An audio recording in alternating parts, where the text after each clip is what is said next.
South Africa, the continent's biggest success story and one of the most stunning countries in the world. Being a tourist, don't judge me. I'm way too cool for things like that. But this country has a very dark past. As a black man, I wouldn't have even been allowed to set foot on this very beach just 20 years ago.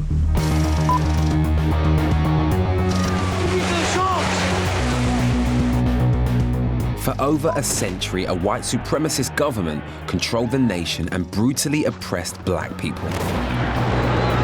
They've got no education. They've only just come down from the trees.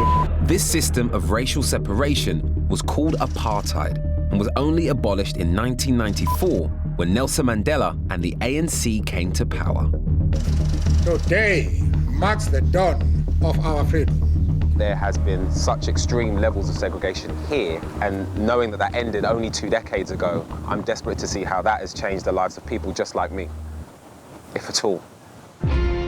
Poverty is rife here, and today people talk of a new underclass emerging. It's not black people. That's the way to do it. But white. I can't imagine anything worse than waking up in there. We are going to take that belongs to us. With years of hatred to overcome. They're gonna kill us. And both sides still playing the race card. Most white people learned black people the things they know today. I want to find out what life is like for the young white South Africans. Some of them now are very racist. Who think they are now bottom of the pile. It's not a place to live here, not for the children. If you are black, you're better off. If I was a white guy, that would piss me off. And discover whether the nation will ever move on from its tortured past. Stupid, man. We will never agree. Never. That's why the world is a fuck-up.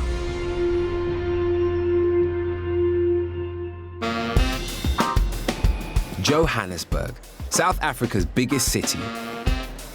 20 years on from apartheid, some people claim that this country is still governed by racist policies. Only this time, they say it's white people, not black people, being oppressed. What the white experience of Africa is, for me, is really, really intriguing. Some people believe since the ANC came into power, there's been a flip because all of the opportunities have been afforded to the black people and the white people are now second-class citizens and are being neglected. But that can't be the case, surely. On the edge of the city lies a notorious camp called Coronation Park, a place where some of the hardest hit white South Africans have made their home. Coronation Park fills me with a little bit of apprehension, and that apprehension is based on the way that they may take me, the way they may receive me, and the way they may judge me straight away because I'm a privileged young black man. It's made me a little bit more nervous thinking about it. During apartheid, Coronation Park was a picnic place for white middle-class families, but it's become something very different. Oh, this is it. A permanent home for a white underclass.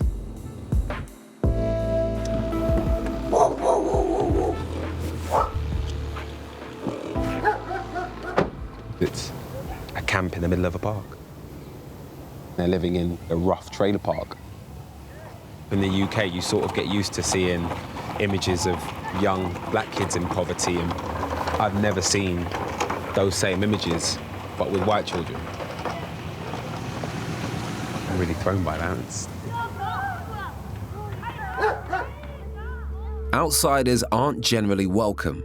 All new arrivals need permission to be here from the camp leader, Irene, who's lived here for 8 years.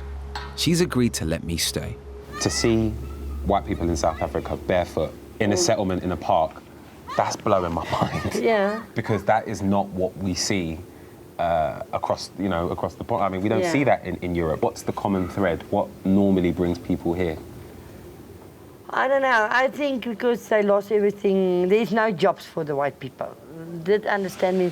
I'm not racist, or there's no jobs for our white people. You want paycheck away from this place because something can happen to you and you will end up here. The settlement sort of stretches all the way down. Can we have a little look? Do you mind taking me around? Yeah, I will okay? take you around and you can check. Coronation Park. It's like a white squatter camp. Yep. It's like you can stay here and we will look after you. Do they build their own shacks? Do they have to pay to be here? No, they don't pay to be here. That's literally a shed. Is that someone live in this? In the back of it, yeah. Wow. How many people are there in Coronation Park? 287. Hello. We're running on generators. We haven't got power yet. With no proper sanitation and dozens of stray animals roaming around, health is a real concern.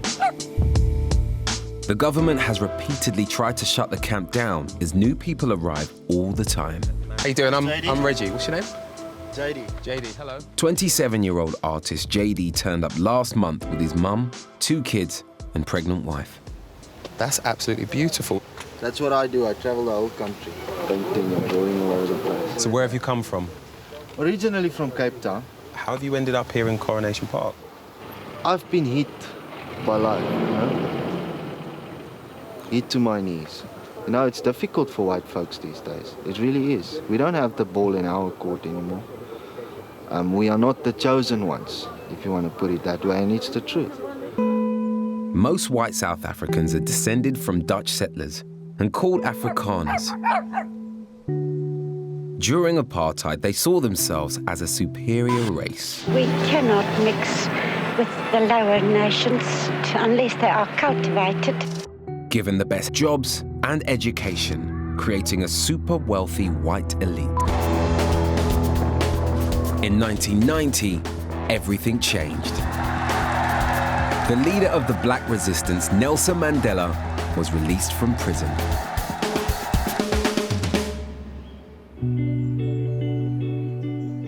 While over 50% of privately held assets here are still owned by the white minority, Afrikaner charities believe a new underclass has formed, with many living in settlements just like this one. Where should I put my tent? Where's a good place to pitch up? What do you mean there? I'm gonna put it on the ash. Will you guys help me put up my tent? Yeah. Come on then. What are we doing? There we go. All right, let's peg this up. I've only stayed in a tent once before, and while I was making it, I wasn't getting whipped in the ass by some kid called Winston. When did you do this? Look. Hey. Jesus Christ. Nearly a third of all the people living here are under 16. I'm not sure how the future looks for teenagers like Winston. Do you think you'll always live here? I don't know. Do you want to move out of here? Yes. Why? It's the people is only drinking and fighting, kicking. Really? So if you do move out of here and people ask you where you grew up when you're older, when you're my age, are you going to say Coronation Park? Why? Some people is gonna make fun of me.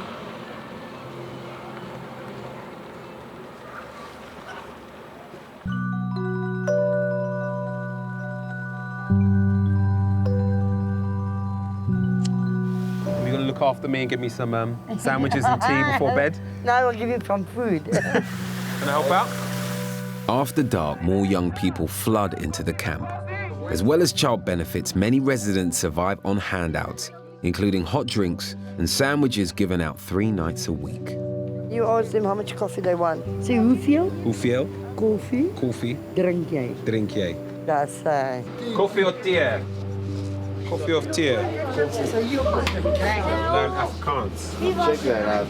How you been, man? You had a good day? What you been doing? Drinking. Drinking today. Eases the pain.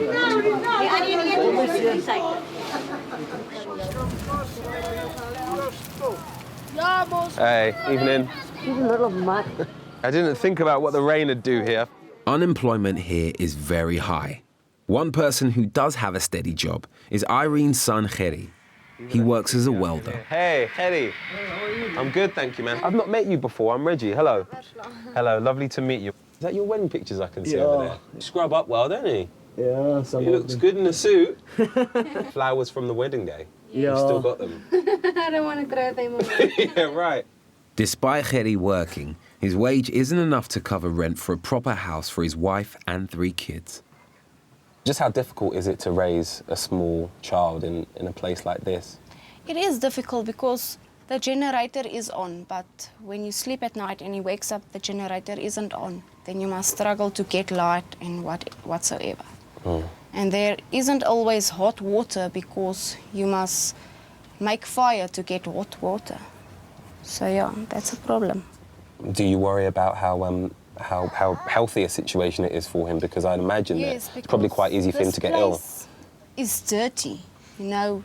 Especially with the small one and Zander, they get sick fast, you know. It's not a place to live here, not for the children. You can't live here anymore. I tried my best from the start. I was working since I was 16, you know. And from then I just tried, you know. Build up my education and try to be what I am. You look quite emotional. Yeah, when it comes to my kids and my wife, yeah. What is it about your family that makes you so emotional?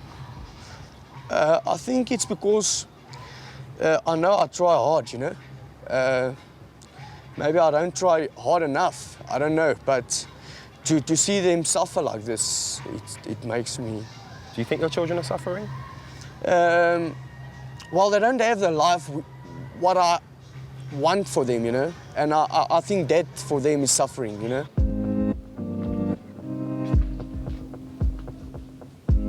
The harsh reality of being at the bottom of the ladder out here is that can happen to you. This is it for them. Yeah, kind of keep you awake, wouldn't it?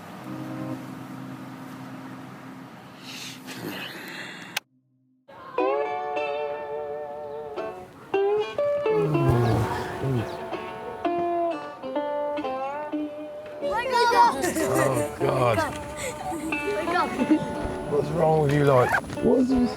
Come out! And do what? Play cricket. Play cricket? Understand what I mean, bot? Come, I'll put the next one on for you. You're gonna chop off my fingers, bro. You don't need your fingers. Ah, come on, bro. You slap you like a sussy, man. Eat this thing, bro. That's the way to do it. You're gonna go home smelling like smoke like you're going through, right? I can live with that so long as I'm warm. What was your first night like here? Terrible, because it felt like there's a bunch of serial killers staying. I'm really glad I asked you this question after my first night.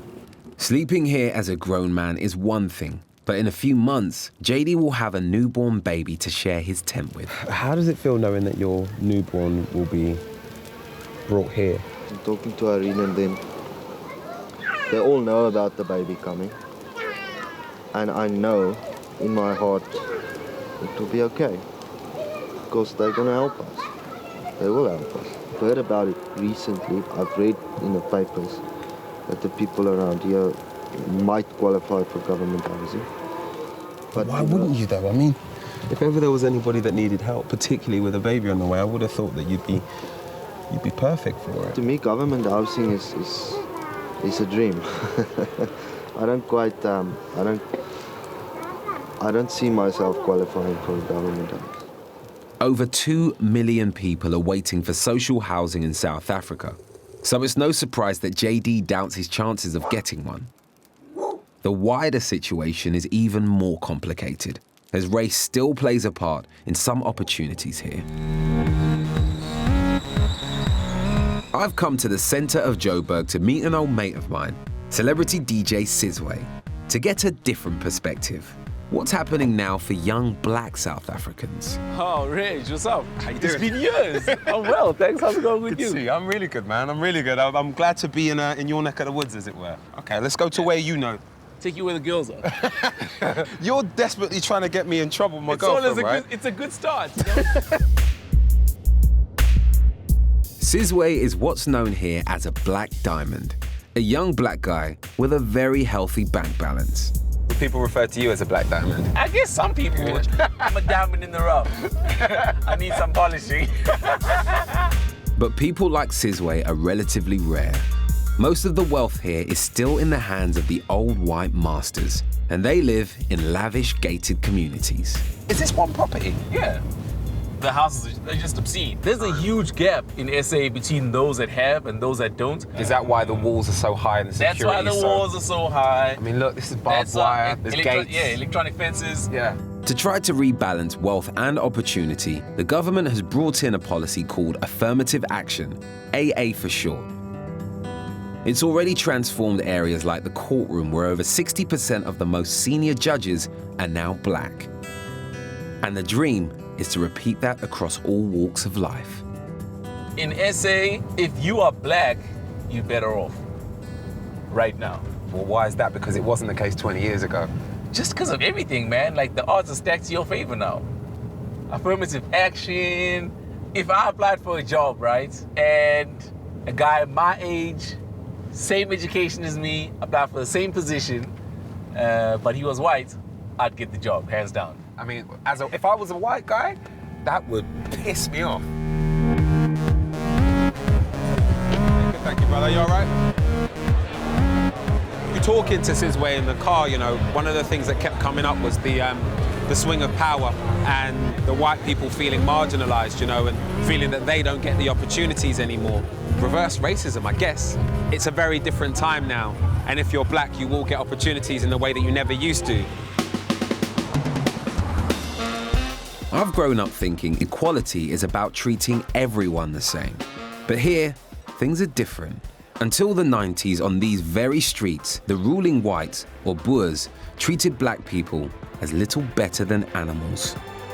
I don't like apartheid, because in apartheid, Europeans go up and Africans go down. They were forcibly removed from their homes to live together in massive ring-fenced compounds, which later grew into townships. Everything was ruthlessly enforced by the white regime.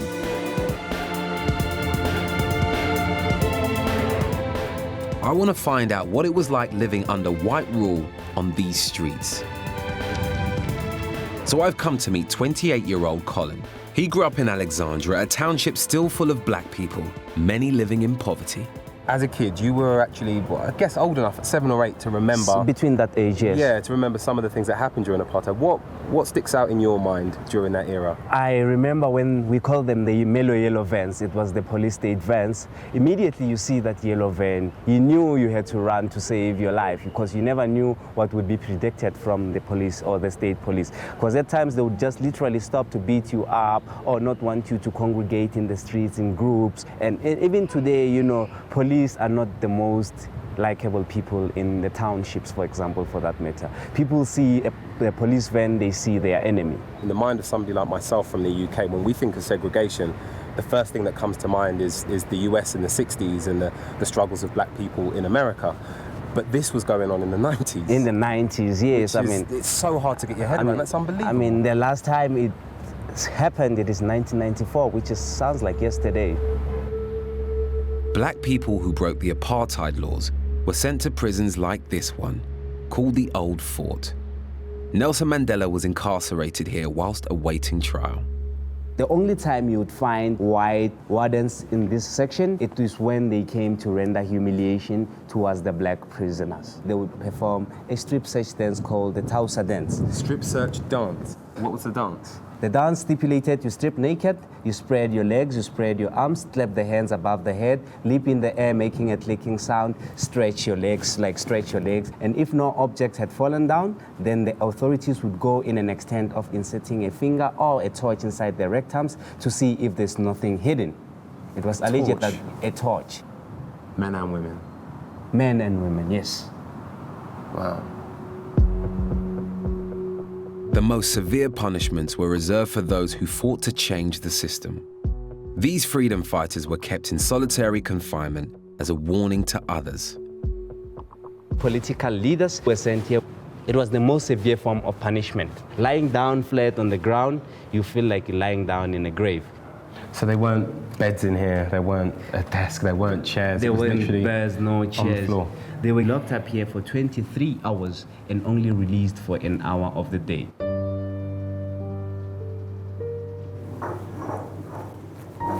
I guess this is where prisoners were chained to. It's amazing to think South Africa has gone from official government brutality towards black people to affirmative action, from just my parents' generation to mine. There's been so much injustice here that the anger is still so fresh. And just putting my mum's face to this environment makes me angry. And that's just imagining it, not living it. On face value, it's bang out of order that white people aren't being given the same opportunities as black people. But when you think about how long it's been weighed in the favor of the minority, you can understand why it's been put in place. I'm not saying that I agree with it, but what I am saying is I get why so many people are still angry and why they think that it is imperative that it's in place. Although black and white South Africans now enjoy all the same freedoms, Statistics South Africa claims that nearly 16 million black people still live in poverty here. On that level, extra help for them makes sense. I'm holding the bat the right way, it's a good start. But I'm not sure where that leaves the squatters in Coronation Park. I can't help wondering what people like Irene make of it, after being part of the privileged minority for years. Do you think that it's fair? Do you think it's right? I think, yeah. You do? You know what? You know what? If that's what I say, and I say it today, if our fathers and our fathers and fathers and fathers treated black people like normal people and didn't let them work like slaves and treat them like dogs, maybe it would be different today. That's the way it's life. Because it's time now for us to pay for what our fathers did. And there's nothing you can do about that. Irene strikes me as being resigned to her fate, but her son Reggie is desperate to get his family out of here. Your mum said that she thinks it's almost a little bit like a balance now. It's almost more fair for the black people. Do you agree with that or disagree? I think that's bullshit. 20 years ago, I still had fuck all. So now I've got nothing. Now they think it's balanced out. What happened years ago with the black people and the white people was nothing to do with me. I wasn't there. I didn't fight the battles with the white people and the black people. So you're saying your generation have done nothing to deserve this? Is that how you feel? Yeah, that's how I feel. Most white people learned black people the things they know today, especially in my company as well. And at the end, they walk out, get a better job with my knowledge, and we sit in the shithole where we are today. But they feel marginalised. They feel that they're still suffering from the people that caused the apartheid, you know? The time when it was like the Boere, when they call themselves Boere, had the country in their hands. There was more food in our country, more job opportunities. That was also the apartheid though, right? When the Boer were in charge. Yeah, but so they still the black people had jobs and they were still... But had no rights though. Yeah, they didn't have rights. But even though white people, what rights do we have? No, but then at that time, it wasn't anything like now. Yeah, it wasn't. I can't say because I wasn't there. It's a black government, it's a black country. They don't want white people here. That's what I think. Some of the stuff that he said made my blood boil. I don't agree with his views, but he wants a better life for his son and he feels that the way things are, that's just not going to happen. Being in this and this being your world in its entirety, I understand why you might feel that way.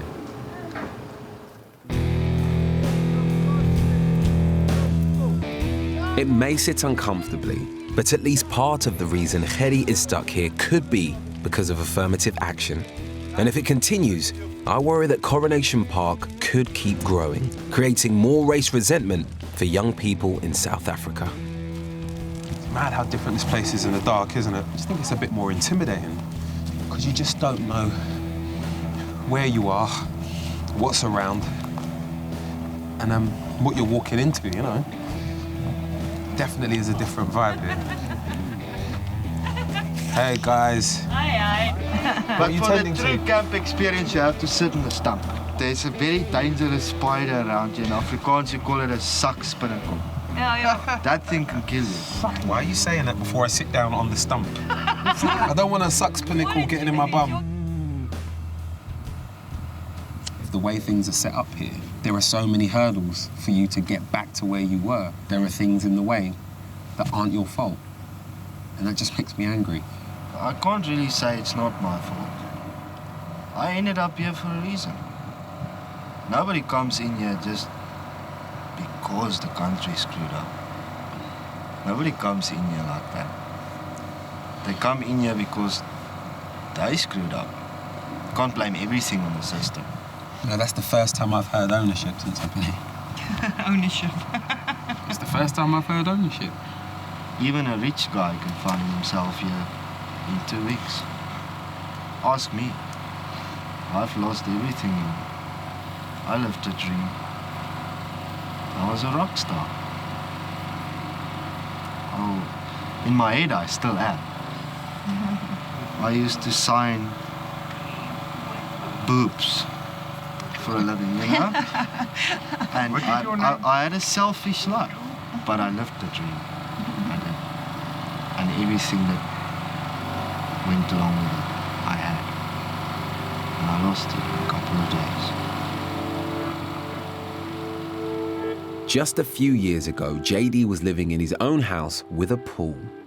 But since his music career ended, he struggled to find his feet in modern South Africa and has been moving with his mum from place to place. This camp is full of people who've left their homes but don't know where they'll end up. Coronation Park isn't the only place that poor whites are squatting. Local newspapers report there are now over 80 camps dotted around Pretoria. This was once the spiritual homeland of the Afrikaner nation. But in modern South Africa, the idea of a nation where white people are in charge clearly has no future. It's not like a block of flats in its most traditional sense. But it definitely looks run down. It seems to be both black and white here as well. This settlement is an abandoned care home. As well as the poor Afrikaners, it's home to lots of recent black immigrants from all over the continent. Black or white, this place really does feel like the end of the line.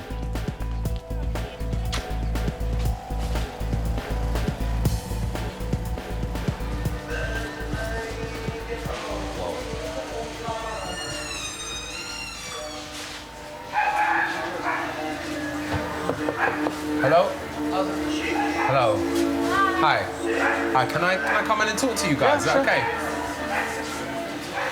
Is that all right? Hey. How's it going, man? I'm Reggie. How's it, I'm just... Hello, nice to meet you. Nice to meet you. Hello, can we come in? Yeah, come in. Is that all right? Yeah. Hello. Hi. Hey, how you doing? I'm Reggie. Vivian. Nice to meet you, Vivian. Is this your little one? Is that your youngster? Yeah. Is that your baby? And this one is here? my first one. This Okay. is my second one. Oh, wow, congratulations. So is this your family in here then, yeah? Yeah. How old are you guys? I'm 20 and he's 24. How long have you guys lived here then? We've lived here for basically 4 years now. Who else lives in here? Because there's doors all the way down the corridor and they're all sealed. It's only white. It's only white. There's no black in those rooms. There's 3 or 4 other buildings here. Do the blacks sort of keep to themselves? Yeah. Most of the time. Most of the time, yeah. Why do you think that is? Some of them are very racist. And inside here, they're also very racist. Yeah. Most of the people, if they do know you and they do have respect for you, they actually just intend to leave you alone. You leave them alone, they will leave you alone. The only other place where I've heard someone speak like that is prison. That's the only other place where I've heard people speak about That's like that, looking yeah. after yourself. Is that how you see this? That's how it works here in this place. So, yeah. Do you know what? I'd love to see the rest of this building. Is it possible for you to show me around? Can I see some more? It's a bit dark down here. So Yeah, no kidding. my grandmother's staying here. Well, Vivian's grandmother, actually. Wow, so it's the whole family all in this. Yeah, well, it's the mother. The little one just here. Go. It's the grandmother and Vivian's mother that actually got us here, so... So what's this through here? Is this shared? Everything's shared, but unfortunately not everything works either. The toilets, they're permanently blocked. These tubs, they don't work at all. They got water, but only cold water. Yeah. Showers. Hey, look at that. Needles, drugs. So that's everywhere now? Yeah. Too many drug dealers moved in, too many junkies moved in. We all know that it's not safe for the kids. Yeah. Crime is rife here, but that's not the only danger. These buildings are so old, if these roofs catch fire, it's over, it's done. 2 months ago, a resident built a fire in their room to keep warm. Unfortunately, it got out of control and tore through an entire building. This is awful. Do people actually live in here still? People still actually live here. God, look. There's at least a roof over their heads. I can't imagine anything worse than waking up in there. I think in, 20 minutes it was the whole wing. This is the hardest I think I've seen it in South Africa, you know. So what's the future look like for your little girl then? In South Africa, I wouldn't say too good. Neither Hardest nor Vivian have a legitimate job. To get by, they run an unlicensed shop out of their window. It's difficult for us to get work in South Africa, especially me. When I just moved into Pretoria 2010, I had 60 CVs that I actually gave out, resumes that I gave out to places, and it's difficult to find work in South Africa. Not even one says, I'm gonna call you back. Nothing. Why do you think it's so hard? Working places are racist as well. Not racist. You need more black employment than whites. Yeah. It's how they work. If your skin color is not correct, unfortunately, you're not going to get it. And this is at quarter vanaand my back here. With no job, the family lives hand to mouth. So tonight's dinner depends on the little money the shop makes, which today was nothing. Unfortunately, there's no money to buy anything tonight, but I've still got some macaroni left and soup, so that's what we'll be eating tonight. Macaroni and soup. That's what you have here, yeah? That's what I have here for now.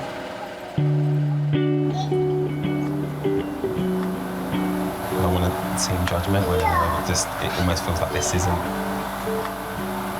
life.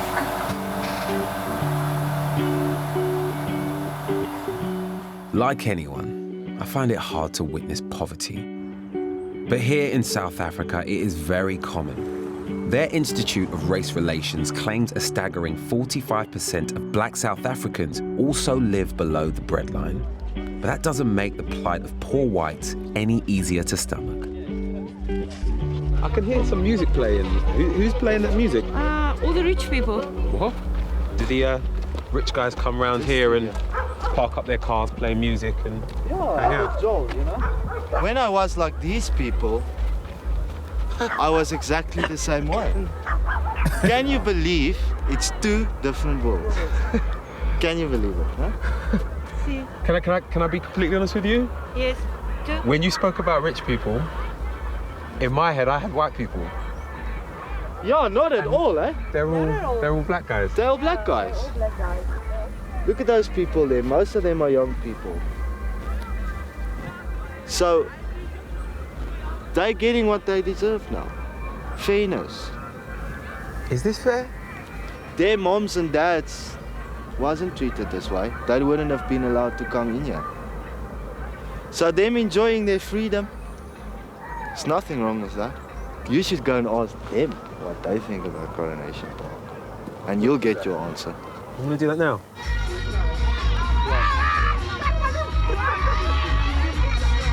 Hello guys, how you doing? Brother, hello. Where have you guys come from tonight? Soweto.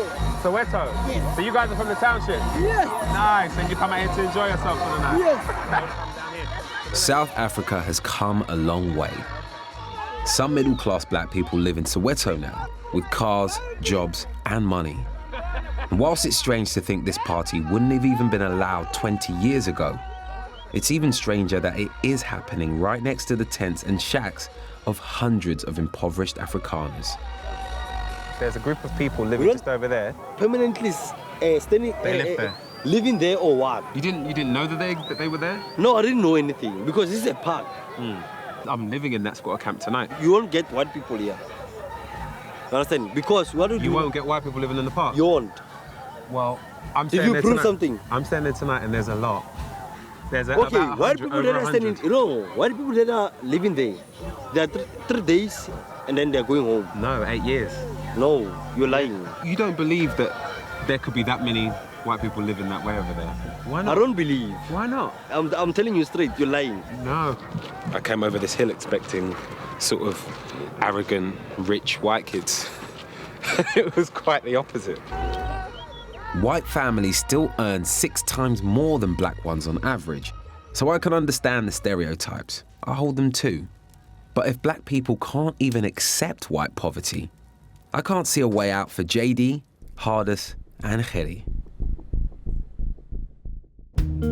I'm on my way back to see Hardis. I'm surprised to hear he's been given a last-minute job interview. It could be good news, but I'm finding it hard to be positive. I see his kids walking around barefoot, and I see used needles in the gutter and drug dealers hanging out seconds from his open doorway. It just really gets you down. It just makes you think, Jesus.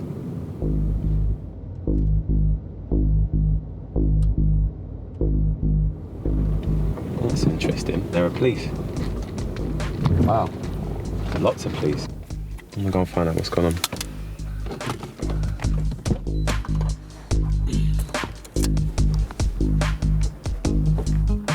Excuse me, officer. If you go inside that side, in that building, all the people is inside there. Has there something happened in that building? I don't know if something's happened, but all the 9 people are inside that building. Okay, cool, thank you. Something's going on.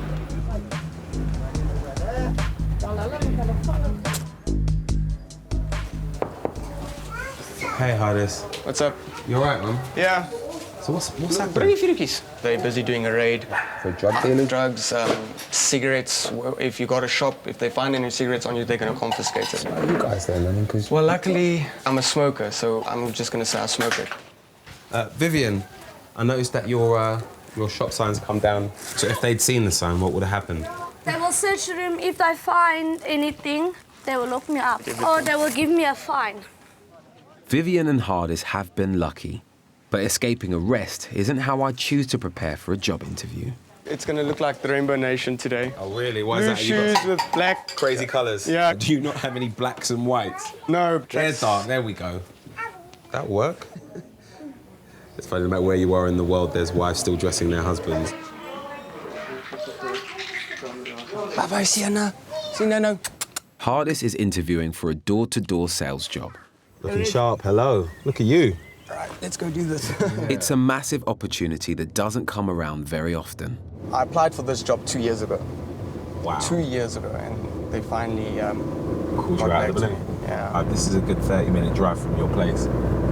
How are you going to get here should you get the job? Walk. It's going to be a long walk, isn't it? Get those nerves. You'll be fine. Sort it out. You'll be fine. So what's the situation with AA? I'm hoping that there's no such thing in this opportunity. Even if there is, I'm still hoping that I convince them to actually give me the chance. This is the first time I've actually seen him appear unsure about something, you know. In any scenario, you'd sort of understand, but in this one, there's so much more on his shoulders, you know. It's not just someone trying to get a job to earn some money to pay for their satellite subscription. I really hope Hardis can get his dream job, but competition is tough. This is just the first of 3 interviews he'll have to ace to stand a chance. Even if he does succeed, his ultimate goal is not just to leave his home, but to take his family out of South Africa.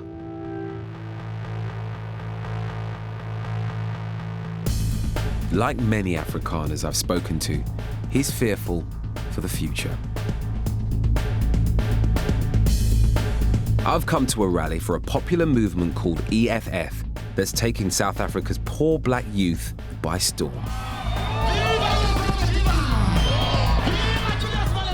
The Red Berets think affirmative action hasn't gone far enough.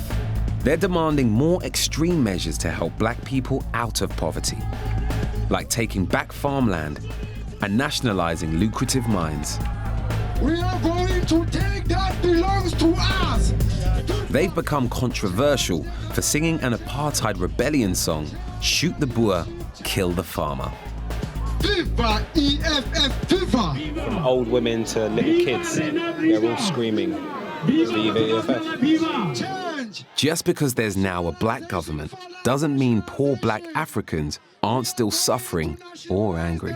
We're going on 20 years of so-called independence. I'm only free to sit next to a white person on a bus. But I got no income, I got no money. I cannot buy anything for my children. My children just watch life going by. Talking to people like Hardis, you sort of get an idea that he feels like he's not part of what's happening in South Africa. It's no different to the people here. You know, they feel just as marginalised, just as not listened to, and just as ignored. You know? People here want change, and there's a militancy in the air. Look at that, look, it's mad. When their Commander-in-Chief, Julius Malema, turns up, he gets a welcome that David Cameron could only dream of. We might be able to talk to him.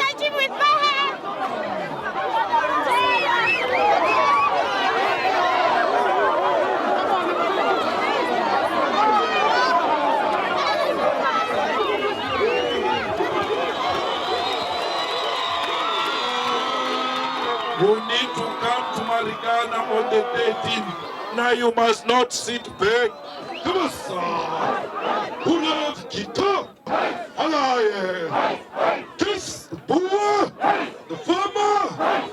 Kiss the poor, the farmer.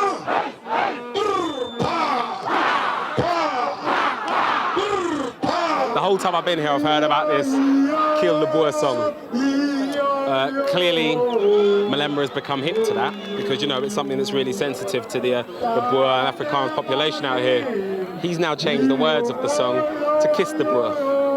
The funny thing is, that's quickly followed by people going pow pow. Different words, pretty much the same meaning, huh? Shoot to kill. I've never seen any politician in Britain do was sing with the people and sing traditional songs. Yeah, yeah. And he sang the Kill the Boer song, but he changed the words to Kiss the Boer. Yes. Do you think it's a fair song? Yeah, it's a fair song. We are kissing the knowledge. We do not want to fight.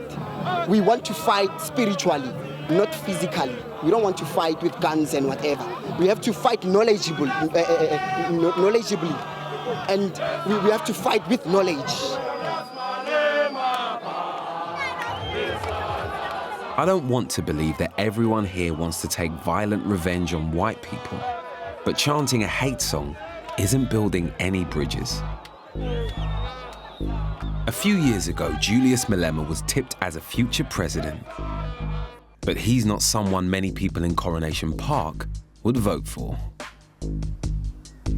Why do you think that so many black people in townships are supporting of Malema? Because they want to kill us. The shock, eh? I definitely don't agree. He says kill the Boer, kill the white one, kill the Boer, kill the white one. They're gonna kill us. They're gonna kill us. As soon as he comes in, we're gonna be killed. Our fathers before our fathers treated black people very bad. They did. And I think Julius Malema wants to just turn it around. But it's wrong. It's wrong. So why do you want to treat us like dirt because of what happened that time of year? It was a long time ago, but it's not that long ago. The fact that people are still alive who remember apartheid is a problem. The fact that there are still people who are holding on to feelings from that era is a problem. And that is why there are some people, not all people, some people who feel a level of resentment and why there is anger between blacks and whites. Vergeven, vergeet. That's what I can. Blood is blood and flesh is flesh, so just leave it. There are lessons in what happened. And I think the only way that you move forward is learning from what happened as opposed to forgetting. It's stupid, man. There's people in this world, that's why the world is like it is. Because they can't forgive and forget what happened in their lives. That's why the world is a fuck up. Straight talking, breaking no friendship. That's why the world is fucked up. But to forget what's happened will be completely irresponsible because then you can't learn from what went wrong. And that is why, hear me out, Irene. Hear me out, Irene. Yeah. I tell you, I told you now what I think about the life. Yeah. I told you everything I know, everything that I know, everything I want to say to you. Yeah. And that's that. We're not going to agree on it. We will never agree. Never. Let me tell you one thing, my friend. We will never agree. Forgiving and forgetting is not the way I live my life. I mean, I've got a tattoo on my arm that says never regret, never forget, you know?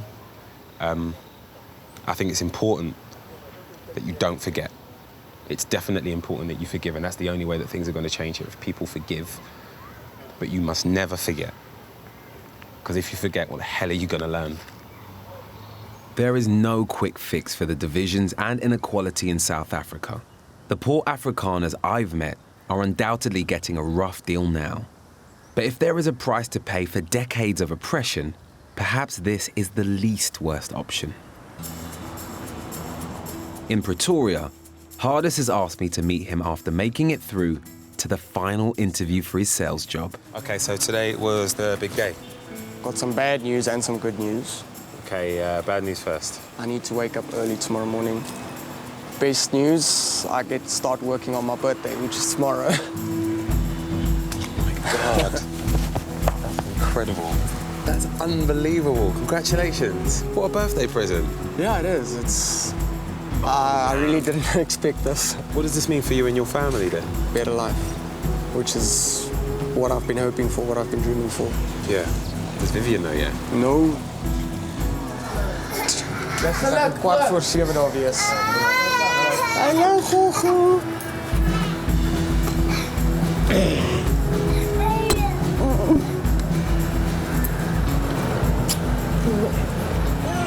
Congratulations, Vivian. Big news. What's the first thing you want to do? Just get out of this place. Move to a flat or something. I can't let them grow up here in this place. When I got the yes after I left the office, it felt like I was taking a huge load of stuff just off my shoulders. So it's a big change for me. I'm still gonna make it, I'm still gonna do it. It's been a pleasure meeting you. Take care. Best of luck, okay? Okay, thank you. Take care. See you later, little man. Bye-bye. See you later. She wants to give you a hug. Oh, do I get a hug? Yeah. Little monkey. See you later.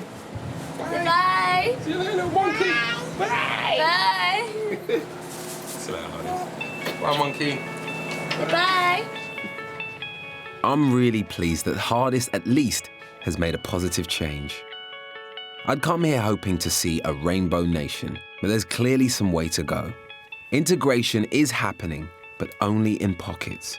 And I'm surprised it's the poor Afrikaners who feel they don't belong in South Africa anymore.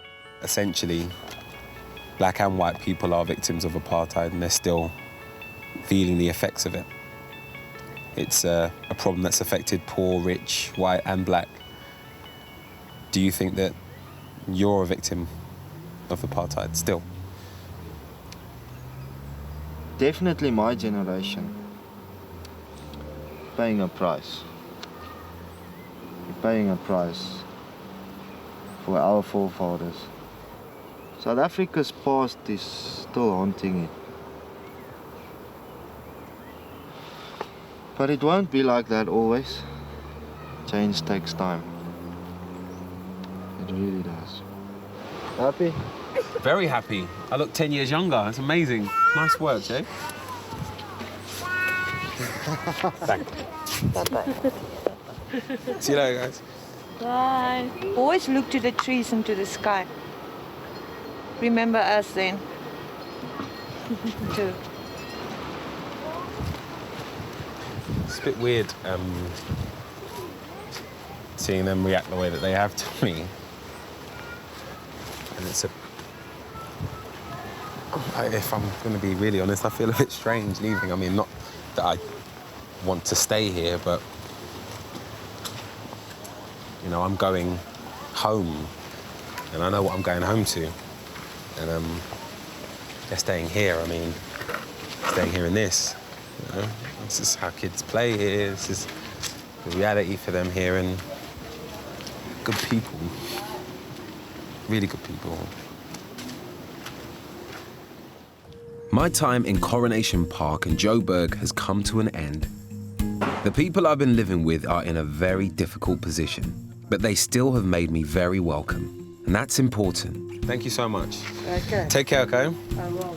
During the years of apartheid, I wouldn't have even been allowed to step foot in this park. And that is progress, at least for me.